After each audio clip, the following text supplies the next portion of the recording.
visi dan misi kepada Kiswah. Sebab kita nak buat rumah perlindungan untuk orang-orang yang lemah, mengambil fadilat daripada hadis ini, dan kita nak bantu, bukan bantu bagi bantuan bagi duit, esok dia main balik. Bukan, kita bantu mereka dari sudut ilmu juga, dan juga kalau mereka nak berniaga, kita bagi modal nanti, kan?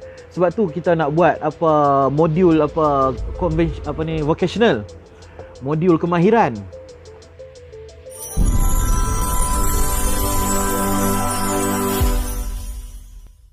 Baik. Hadis, masuklah hadis ke-8 dah. Jadi baki 32 lagi. 32 hadis lagi. Hadis yang ke-8. Bismillahirrahmanirrahim. Membela nasib golongan yang lemah. An Abi Hurairah radhiyallahu ta'ala anhu qala, anin Nabi sallallahu alaihi wasallam qala, as-sa'i 'alal armalati wal miskina wal miskini kal mujahidi fi sabilillah.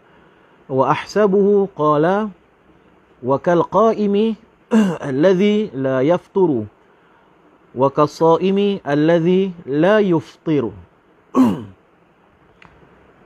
Daripada Abu Hurairah radhiyallahu anhu berkata, Rasulullah sallallahu alaihi wasallam bersabda, orang yang menguruskan nasib para janda dan orang miskin akan mendapat pahala seperti mujahid fi sabilillah, seperti berjihad di jalan Allah, seperti berperang di jalan Allah.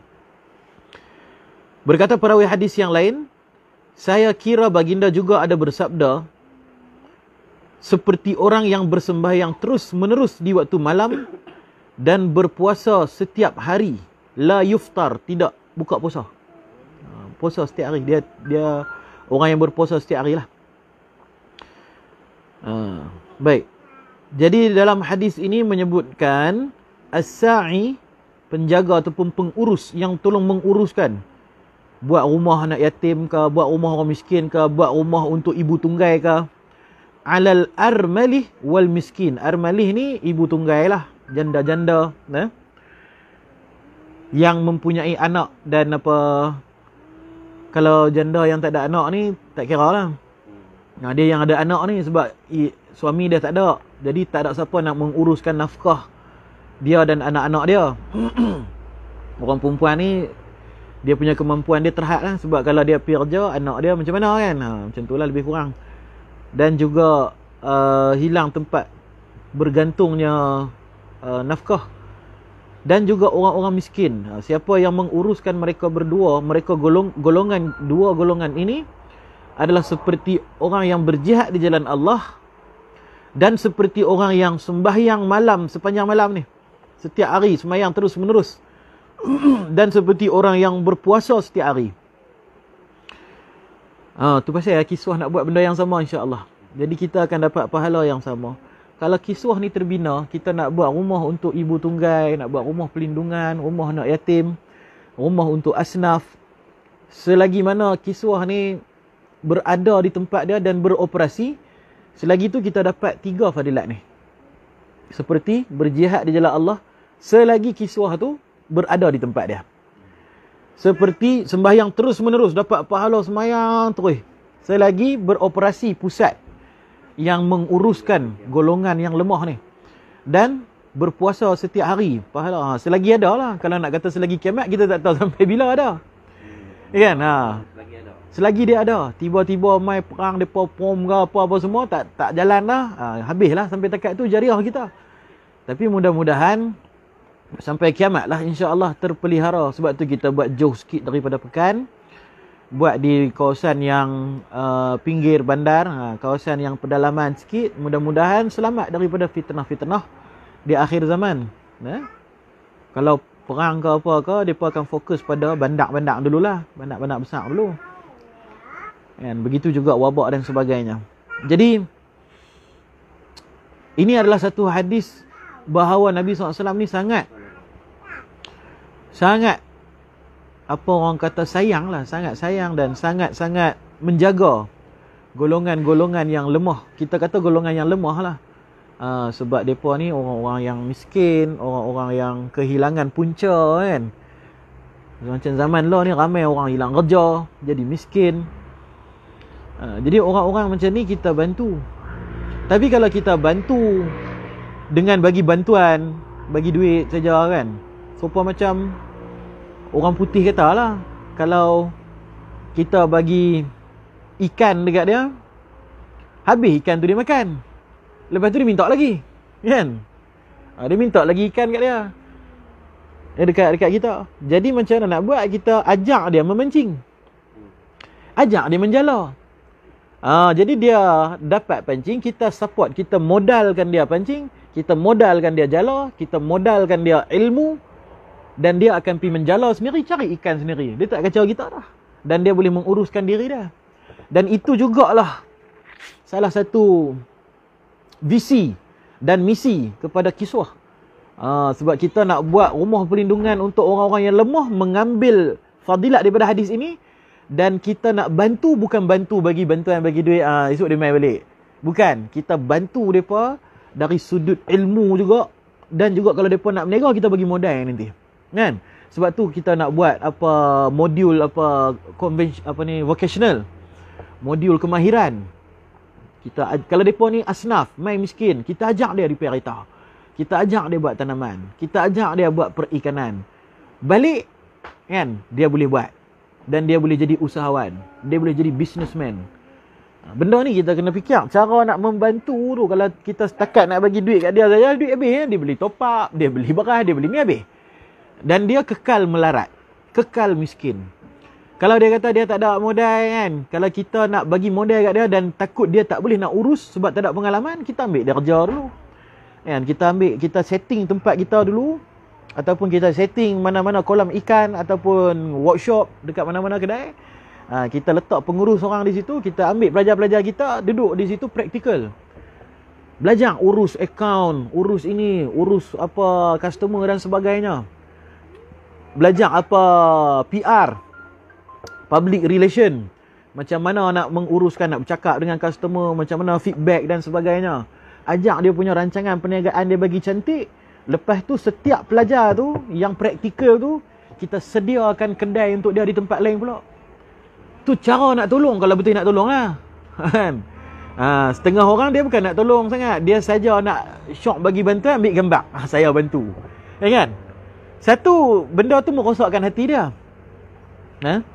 Dia akan dapat political mileage lah. Dia akan dapat semua orang puji dia apa semua kan. Tapi orang tu tak terbantu pun sebenarnya.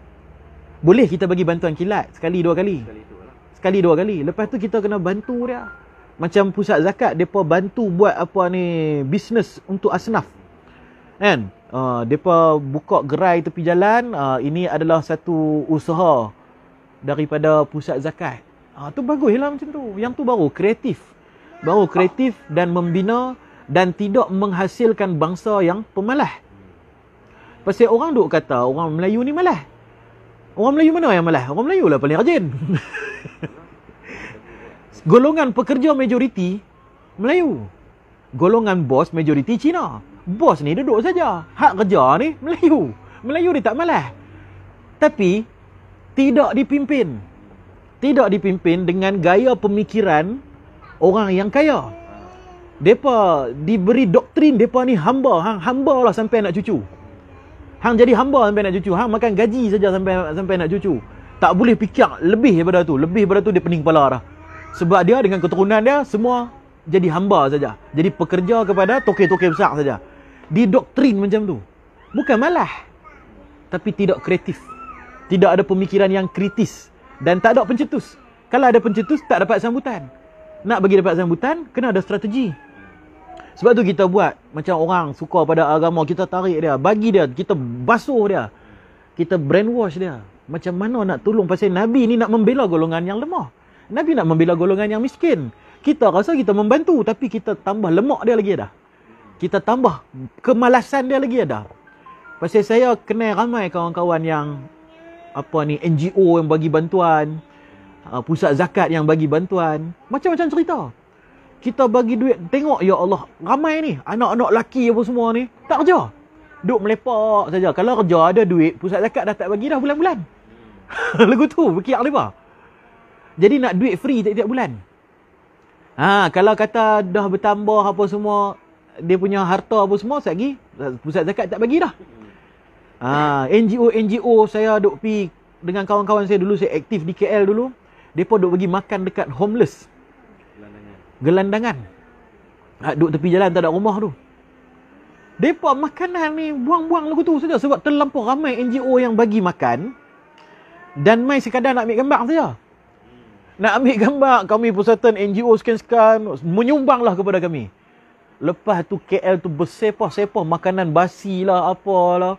Depa makan tak ada civic kan, buang sana, hak ni tak sedap, tak mau. Dia jadi serupa orang kaya. Dia jadi kaya balik kan. Pilih kan macam buffet. Yang ni lok udang, hak ni lok ayam. Hak ni rasa nak makan udang, hak ayam ni kita buang saja. Pasal depa tak ada peti air nak simpan, rumah pun tak ada.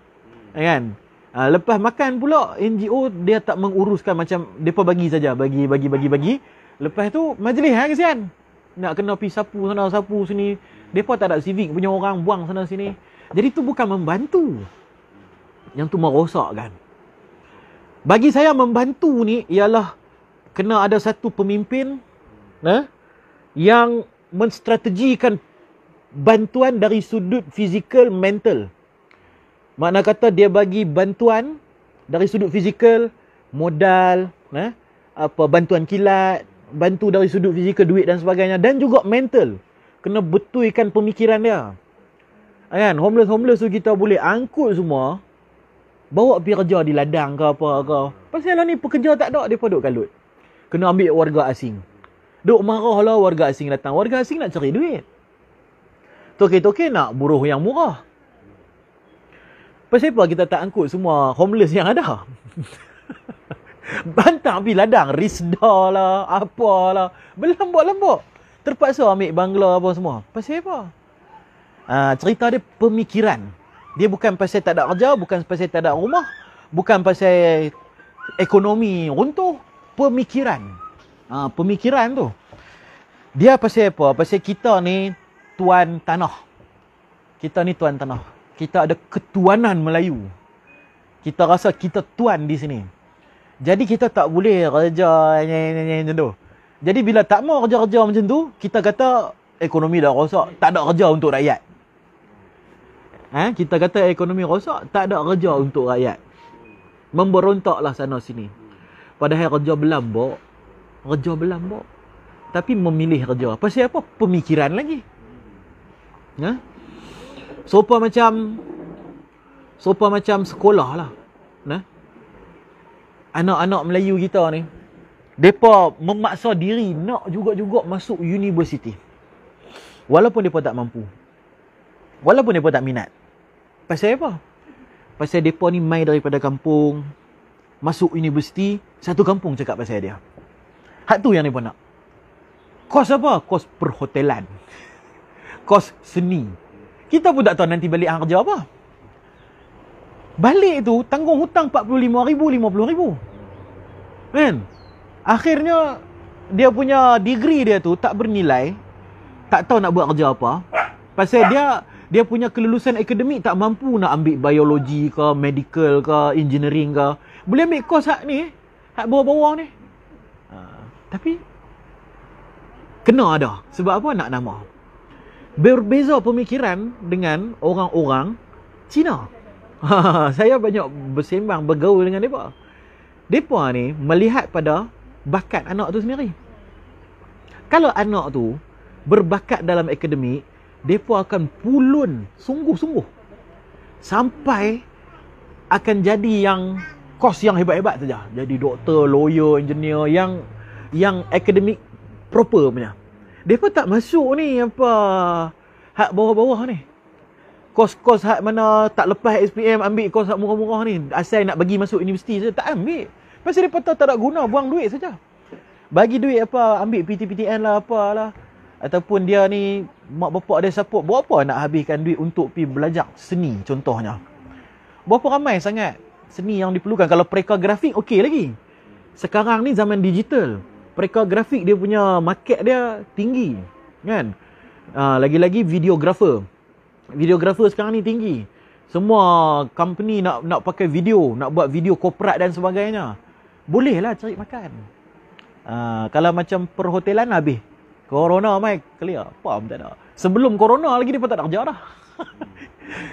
Pasal semua nak menguruskan hotel macam mana, kan?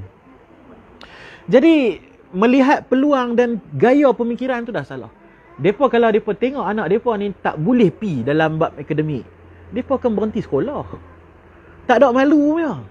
Tak ada malu satgi orang kata apa anak hang ni tak habis sekolah apa semua, tak masuk U lah apa. Tak ada malu punya. Pasal dia akan hantar mengikut apa yang dia cenderung. Kalau dia suka telefon, dia hantar pi kat kawan dia tokey kedai telefon. Hang latih dia sampai dia boleh jadi tokey. Kalau dia minat mesin-mesin, hantar dia pergi ke workshop. Bila kita nak buat lagu tu? Kita boleh komplain lah. Dia pekan sana, semua workshop Cina punya. Dia semua kedai telefon Cina punya. Bila kita nak buat latihan untuk anak-anak bangsa kita?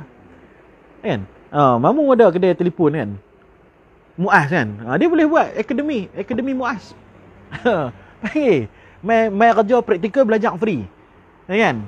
Boleh kalau nak bagi loan tanpa riba kat depa. Hampa pergi buka cawangan dekat Jawi ke, kat mana ke, kan? Dapat untung bayar sikit-sikit. Depa duk gaduh kata bank tak lulus lah apalah. Tak apa ni tokey dah. Kita buat persatuan, buat koperasi. Kan? Bagi bantuan dari sudut pinjaman tanpa riba. Dan kita bimbing, kita bantu buat akaun dan sebagainya sampai jadi. Biasa 2 tahun berniaga, dia apa orang kata, 2 tahun berniaga akaun cantik, mana kata dia boleh menguruskan perniagaan dia. Bawah pada 2 tahun lingkup. Kalau saya pergi kursus apa perniagaan lagu tu dia berkata, perniagaan tu mesti sustain 2 tahun dengan akaun yang cantik. Bukan negatif yang terlampau banyak lah. Biasalah hutang-hutang sikit tu biasa. Tapi kalau sampai menanggung hutang beratus ribu apa semua, tu lebih baik tutup daripada menambah lagi hutang dengan kos maintenance, elektrik apa semua. Tutup buang, pergi buat benda lain lah, meniaga cok pisang ke apa kan. Jadi bagi latihan lagu tu sampai dia jadi okey, dia pula kita tarik masuk dalam persatuan. Hang pula, aku nak hang didik anak bangsa kita untuk buka di tempat lain pula. Macam tu. Kan? Dia pun buat akademi dia. Buka pula di mana? Simpang 4. Simpang 4 buka di Batu Wes buka di mana apa pulau apa semua. Kita tengok persatuan mamak pun cukup lah. Mereka buka nasi kandang macam mana. Mereka bukan ada duit, tapi ada persatuan. Mereka tak ada duit. Individu mana ada duit. Mereka ada persatuan. Persatuan beli lot-lot kedai, corner lot semua mereka beli.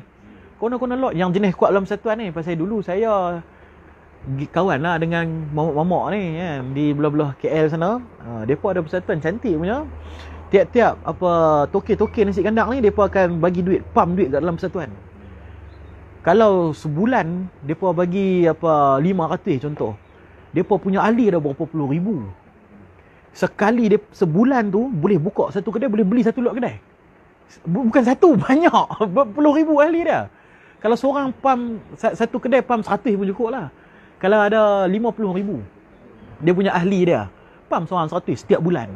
Berapa lot kedai depa boleh beli. Beli atas nama persatuan. Ambil siapa mana ahli mana yang nak buka nasi kandang, bagi.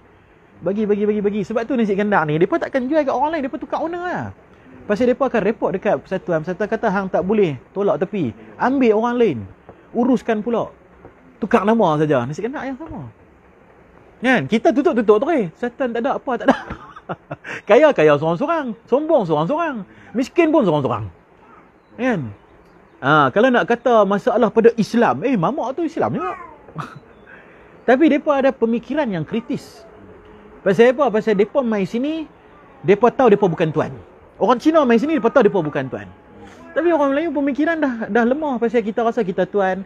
Kita lah ada rizak Melayu, tanah yang banyak. Akhirnya Alibaba agak semua. Kan? Cina beli. Pasal mereka nak jual sesama Melayu tak boleh. Jual dekat Cina, pakai nama Melayu. Belabak kan? Rosak lagu tu saja. Jadi macam mana kita nak bantu yang Nabi suruh bantu ni? Nabi suruh bantu ni.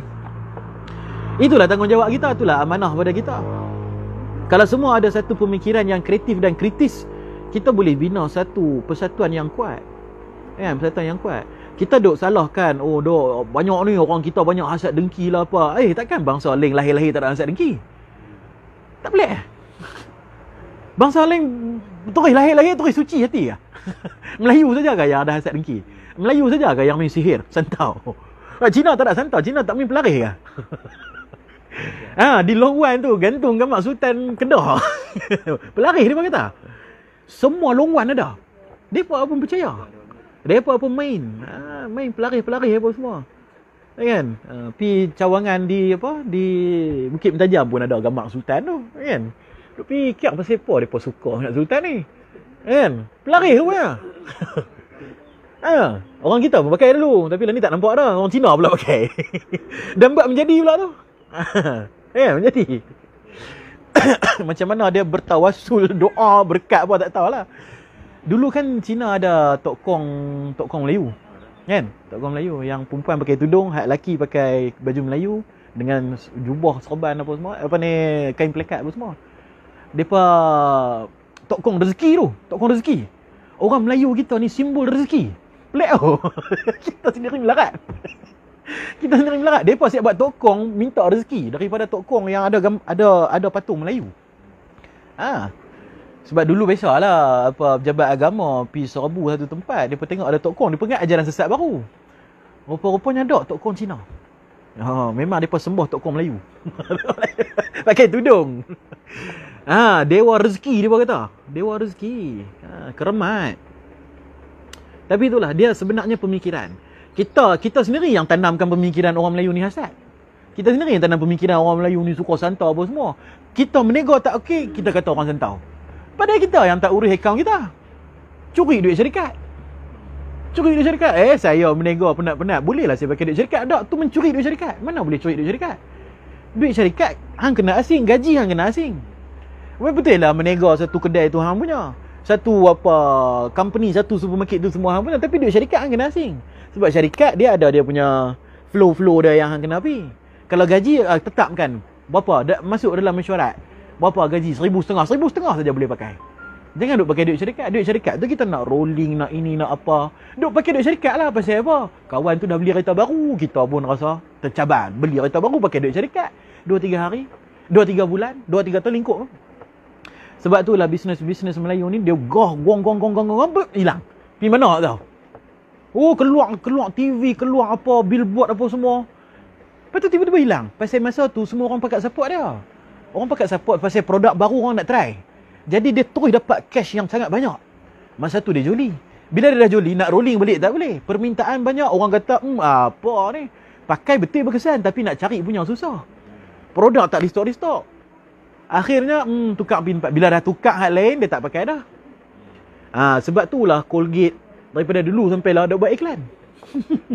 Dia takut kita tukar produk lain. Padahal dia pakai dah. Tapi itu kita panggil marketing awareness marketing. Bukan untuk menjual, untuk awareness. Untuk kita takut terlupa. Colgate no. Okay, ingat Colgate. Dia minda separa sedar. Main dengan psikologi. Jadi teknik marketing orang kita tak tahu, teknik mengurus akaun orang kita tak tahu, teknik nak menguruskan kekayaan pun tak tahu. Kan? Toke-toke Cina ni naik basikal pakai singlet saja. Kita duk kalau nak beli kereta besar pun semua memanglah hancur habis. Kan? Depa ni pakai singlet kayu tapi duit juta-juta. Pasal depa tahu hak ni urus untuk apa, ni urus untuk apa, ni urus untuk apa. Masa saya duduk di South Africa dulu, di sana yang menguasai ekonomi ni orang India. India Muslim. India Gujarat Muslim. Depa ni selalu dijadikan bahan lawak. Kaum Gujarat kan depa ada kaum Gujarat, ada Tamil Nadu, macam-macam bangsa agak depa. Kaum Gujarat ni yang paling suka menega. Paling banyak menega depa. Pi mana-mana seluruh dunia, kalau India owner dia tanya daripada mana, Gujarat. Gujarat ni bangsa yang cukup suka menega. Dan yang mengislamkan Melayu di tanah Melayu dulu adalah ulama daripada Gujarat. Ulama daripada Gujarat. Maulana apa tu dia ada beberapa ni kan. Dia daripada Gujarat dengan daripada Yaman. Dua tu mai. Depa mai untuk apa? Kalau buku sejarah kata mai untuk berdagang. Membohong tu. Depa mai betul-betul untuk berdakwah atas arahan daripada Khalifah Turki Uthmaniyah. Tapi dah nak meneruskan hidup, depa berniaga pasal depa bangsa berniaga. Gujarat ni pandai berniaga daripada dulu lagi. Jadi masa saya duduk di South Africa dulu, bangsa Gujarat selalu dijadikan bahan lawak dalam ceramah. Pasal mereka ni kedekut. Selalulah buat lawak kata, kalau Zaman Nabi depa minta infak kan. Depa minta infak untuk fisabilillah apa semua. Sekali dia kata lah, kalau orang ni bangsa ni dia akan bagi 1 juta. Kalau yang ni dia bagi 500,000. Ni mai tu. Mai tang Gujarat dia baca Yasin saja. Dia dah buat lawak lah. Dia buat lawak. Pasal Gujarat ni memang terkenal sebagai kedekut. Tapi depa bukan kedekut. Depa sangat menjaga akaun. Kedai kecil je. Accountant dia 3-4 orang. 3-4 orang. Urus akaun keluarga dia satu, kedai satu, ni satu, tu satu. Saya biasa tengok satu kedai kecil je. Dia jual daging je kot. Jual daging je. Jual daging butcher ni. Dekat belakang dia, dia sewa satu lagi kedai. Khas untuk accountant saja. Dalam tu ada dekat 10 orang. Dia kata, nego kecil tapi accountant punya banyak. Ada duit mau jaga dia kata. Dia banyak gaji. Account tu. Sampai orang fitnah dia kata, ni buat bisnes lain ni kan. Ada ni, money laundering lah apa. Ada. Memang Gujarat lagu tu perangai dia. Sekupang satu sen pun tak boleh. Tak boleh. Tapi bila sampai depa dapat gaji, buat kenduri. Hak gaji depa kenduri sana sendiri. Sangat-sangat pemurah. Sangat pemurah bila duit sendiri. Bila duit syarikat sangat kedekut. Pi kedai dia minta diskaun, no diskaun, no diskaun. Tak boleh diskaun. Tapi depa lah tiap-tiap bulan duk pam dekat madrasah berjuta-juta. Pasal itu duit depa. Ni duit berniaga tu susah kacau. Dia lagu tu. Yang tu orang pandai berniaga. Orang pandai berniaga, dia jaga syarikat dia. Bila dia dah uruskan, dah tutup akaun pada hujung bulan tu, nak tutup akaun, nak masuk bulan 3, nak masuk bulan 4, gaji dah masuk. Masa tu, okey, ini adalah duit berniaga, okey, settle dah. Ni duit aku. Duit aku nak buat apa aku punya suka. Aku makan 500, hak selebihnya bagi ke orang. Bagi dekat madrasah, bagi dekat anak, miskin pun semua. Sebab tu kami, di South Africa dulu, saya mengaji di sana 6 tahun, sekupang pun tak banyak. Semua Gujarat yang support. Depa lah banyak makan minum kami. Depa banyak elektrik. Elektrik berpuluh ribu tu. Sebab madrasah tu besar. Pelajar beribu-ribu orang. Kan? Makan kami, minum kami, asrama, elektrik, semua. Persatuan Gujarat yang banyak. Menega-menega semua pam duit. Tapi bila bab menega, depa kedekut tu yang jadi bahan lawak. Depa tahu aja kan. Depa tahu aja. Ni orang pandai menega. Orang pandai menega dia kedekut dalam menega dia sebab nak jaga akaun. Dan dia murah. Dia pemurah apabila sampai sendiri punya harta. Sebab dia tahu kalau dia ambil daripada akaun, sekejap lagi lari dia punya akaun syarikat dia. Jadi macam mana kita nak tolong bangsa kita? Nak tolong bangsa kita lagu mana? Kalau nak kata latihan-latihan semua ni, kerajaan dah buat dah. Bagi latihan usahawan, bagi kelas kemahiran percuma. Macam saya abang, saya masuk otomotif hari tu yang saya duk iklan merata tu, yang daftar 2 orang je. Free. Kerajaan bagi 6 bulan latihan dekat Pendotek Sabtu Ahad. Latihan otomotif, belajar buat kereta apa semua ni. Kita duk gaduh kata workshop semua Cina. Melayu mana? Main nak belajar. Mana? Tak ada. 2 orang ni, saya dengan seorang lagi. 2 orang saja. Saya pergi ambil perikanan free juga. 3 bulan kursus dekat kampung aja. Sampai di sana berapa orang peserta semua? 9 saja. Hak tu pun 4 orang ambil ikan. Hak selebihnya ambil tanaman. Lepas tu baru-baru ni mai pula 4 orang untuk buat peladangan. Banyak tu lah. Pasal pemikiran. Kita offer pun mereka tak nak mau sebab pemikiran. Duk kata, saya ni tak boleh lah macam ni. Pemikiran tu. Bermula pemikiran daripada mana? Daripada rumah. Daripada mak ayah tu sendiri. Mak ayah yang membentuk pemikiran anak. Sebab tu mak bapak kalau berniaga, anak-anak akan berniaga. Mak bapak makan gaji, anak-anak makan gaji. Sebab dia akan ikut seperti mana mak pak dia. Kan? Pak dulu flow bapak macam ni. Sekolah menengah, universiti, kerja, pension. Dia pun tengok, okey cantik flow ni, dia pun ikut. Kan? Serupa macam mak ayam lah ikut lagang dia kan. Anak tu dia tak boleh lah fikir kiri kanan. Sepatutnya laki, ibu, bapa dalam keluarga, dia ketua keluarga.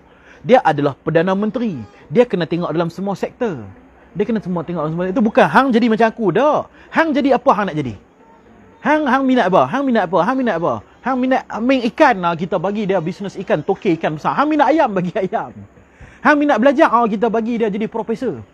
Hang minat apa? Undang-undang asyik-asyik duk report lah, inilah apa semua, bagi dia jadi lawyer. Kan ada anak budak yang jenis sikit-sikit report kan, sikit-sikit nak ikut undang-undang kan. Bagi dia jadi lawyer. Pasal dia minat. Ni yang duk kira 5A, 8A, 8A, 10A. Ni anak aku pandai masuk sini. Aku nak dia jadi lawyer. Dia yang nak. Anak dia tak mahu pun. Sebab itulah ramai pelajar-pelajar kita yang dah jadi, dah dapat medik tau. Medik ni. Habis dah. Lepas tu dia berhenti. Sampai dekat housemanship tu, 2 tahun tu, tak tahan lah. Lagipun dia kata, saya bukan minat pun nak jadi doktor. Mak apa yang hantar masuk Malaysia habis, Malaysia masuk universiti habis, universiti pergi praktikal. Dia tak suka benda-benda ni semua. Dia lagi suka meniaga, jual ni, jual itu. Kan? Habis tu, bila dia dah besar, mak pak dia tak boleh dah nak marah dah. Dah besar dah. Tapi daripada kecil lagi dia didoktrin untuk ikut dia punya result 5A, 10A, 15A. Itu pemikiran yang bagi saya tak betul lah. Kan? Nak tolong, kita tolong membela nasib golongan miskin, golongan ni.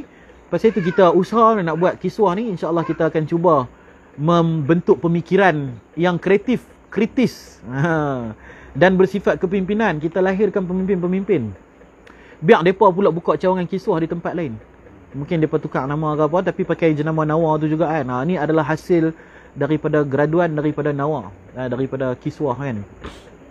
Mereka pun ada, mereka punya workshop, ada kedai, pandai meniaga dan sebagainya. Kan? Macam Arkam dulu kan, Arkam dulu depa buka madrasah, buka sekolah, buka meniaga, dan depa buat pusat latihan depa. Ahli depa yang masuk hantar dulu. Pi kerja dengan kilang-kilang depa sampai depa pandai meniaga, depa pula buka di kedai lain dan sebagainya. Pernah lah buat kan, tapi itulah. Akan ada lah yang merosakkan dan sebagainya. Itu semua kita kena hadap lah. Kita cubalah bantu bangsa kita macam mana.